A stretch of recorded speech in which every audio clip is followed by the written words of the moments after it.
വർക്കൊക്കെ കഴിഞ്ഞ് പെട്ടെന്നൊന്ന് ചില്ലാകാൻ ഞങ്ങൾ ആദ്യം പോകുന്ന സ്ഥലമാണ് ലുലു. കാര്യം ഇവിടെ കുറെ കയറി ഇറങ്ങി നടക്കാനുള്ളെങ്കിലും പോയിട്ട് വരുമ്പോൾ ഒരു സന്തോഷമാണ്. And it's very close to Technopark. So ഇന്ന് ഞങ്ങൾ പോയത് ലുലുവിലുള്ള പോൾസ് ക്രീമറിയിലാണ്. വർഷങ്ങളായിട്ട് കേൾക്കുന്നതാണ് ട്രിവാൻഡ്രംകാരുടെ പോൾസ് ക്രീമറിയെ പറ്റി.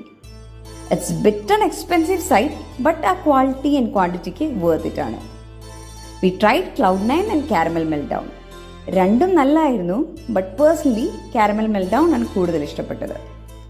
Cloud9 ചോക്ലേറ്റ് ലവേഴ്സിനൊക്കെ നല്ലപോലെ ഇഷ്ടപ്പെടും. ലൈക്ക് ഇറ്റ് ഹാസ് ഫെററോ റോഷൻ്റെ ഫ്ലേവേഴ്സ് ഉണ്ട് and it's rich in Nutella. കാരമലിൻ്റെ ആണെങ്കിൽ ഫ്ലേവർ വാസ് 11 on 10. ആൻഡ് അത് കഴിഞ്ഞ് ഞങ്ങൾ ലുലുവിൽ തന്നെയുള്ള നമ്മ വീട് വസന്ത ഭവനിൽ പോയി ദോശ ആൻഡ് ചില്ലി പൊറോട്ട കഴിച്ചു. Dosa was good, but chilli parotta had A fried parotta texture and ഇച്ചിരി സോസി ആയിരുന്നു. ദെൻ ലുലു ഒക്കെ ഒന്ന് കറങ്ങി തിരിച്ച് ഞങ്ങൾ പോന്നു. And that's how we kicked off this weekend, and see you in the next vlog.